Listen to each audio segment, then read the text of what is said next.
hello to everyone and many greetings from Austria also. My name is Peter Hodecek and I work for a large recycling company named Scholz Group, which is based in Europe and abroad. The number of new electrical and electronic equipment placed on the European market is increasing from year to year. As the sales of electric and electronic equipment continue to grow, the generation of so-called e-waste is also increasing in Europe. But Europe is facing a growing number of illegal shipments of e-waste to third countries. It became a billion-euro business over the past decade annually. Such exports often end up in waste scrapyards with improper treatment and crude processing of e-waste. E-waste still contain various hazardous substances. If not properly disposed of and treated, it is harmful to the environment and has devastating impacts on human health. Let's all of us try to be more careful when discarding our electrical and electronic devices to ensure they will then be properly recycled.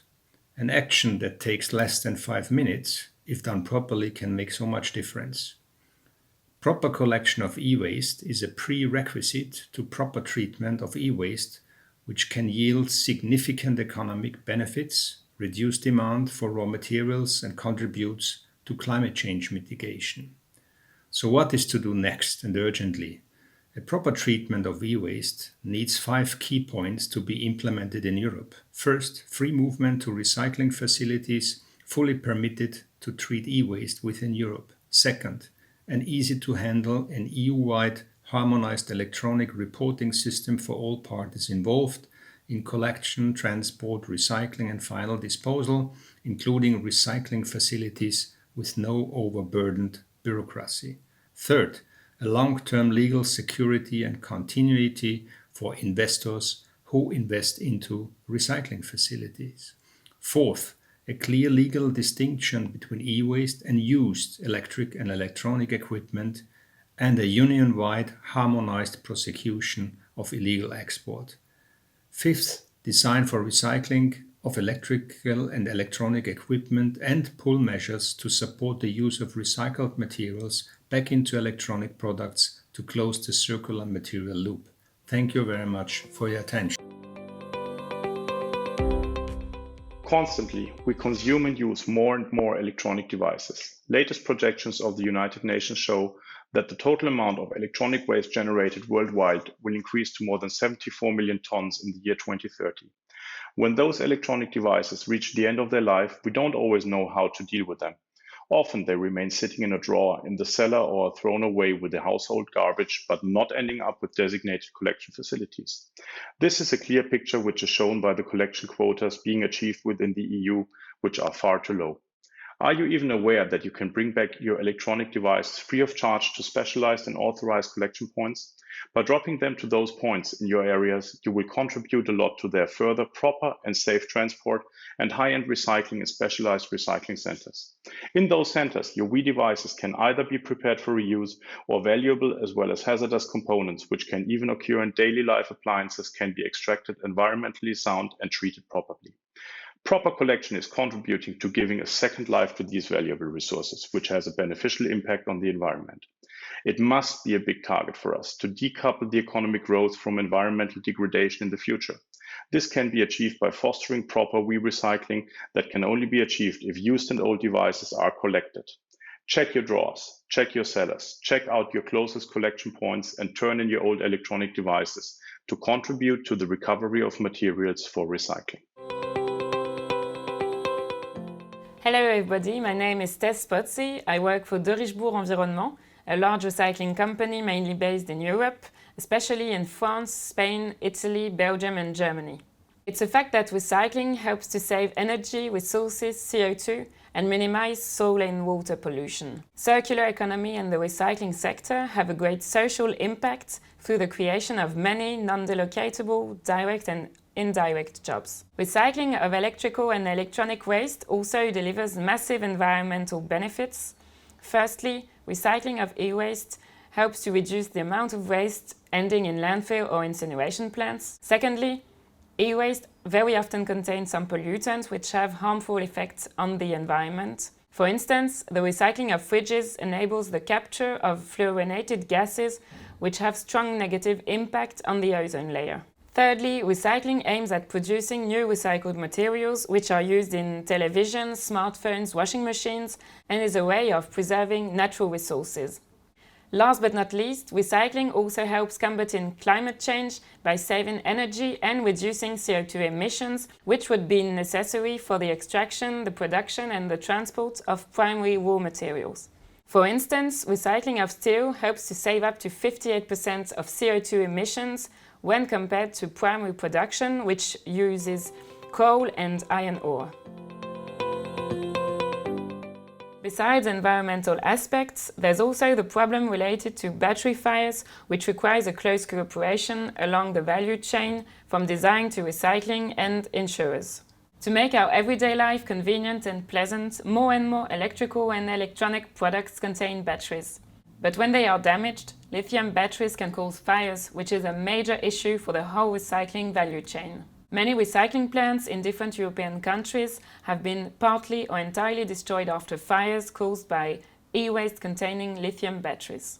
During last summer, EuRIC, the European Recycling Industry Confederation, published a report together with the ReForum, gathering recommendations and good practices to tackle fires caused by e-waste containing lithium batteries. This report aims to raise awareness of all actors, but also policymakers. This new concern is directly linked to our digital way of life, and if we wish to reduce or even eliminate the problem of battery fires, all actors have an important role to play. To do so, different actions are urgently needed.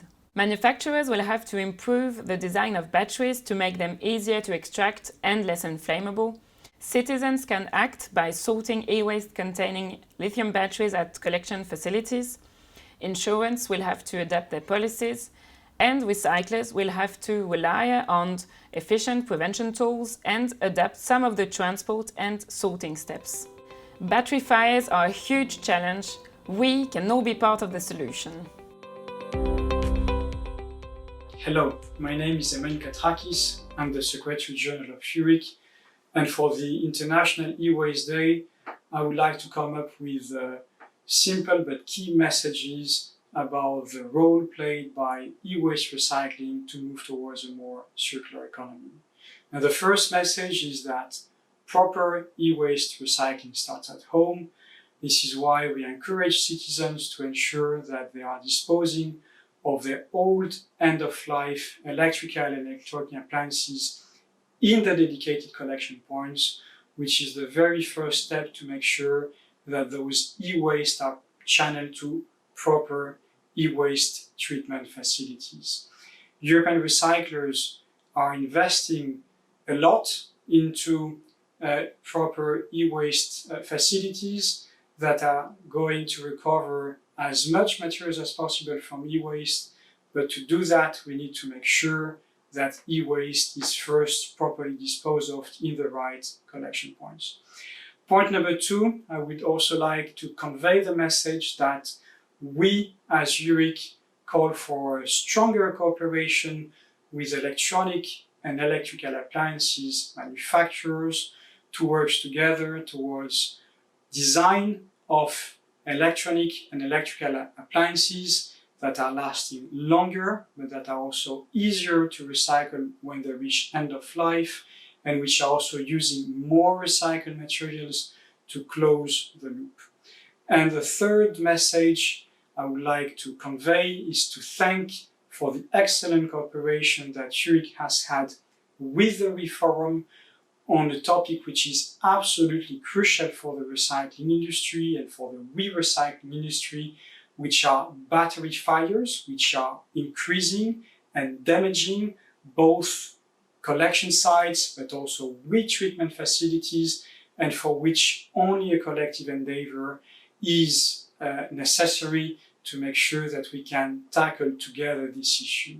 And I would like to convey a call to policymakers to look at the reports that we have published on the characterization of battery fires and on the best practices to mitigate those risks and work together to try to find very practical solutions to stop those problems that the recycling facilities are facing with battery fires, and which are absolutely crucial to make sure that we can continue to recycle more e-waste and basically not face the risks that come with those fires. So I would like again to thank the WE Forum and all the other stakeholders for taking part in this International E-Waste Day, and again convey the message that e-waste recycling is a collective endeavor and that we need to work together to make sure that we better collect, better recycle, and use recycled materials back into electronic products. Thank you.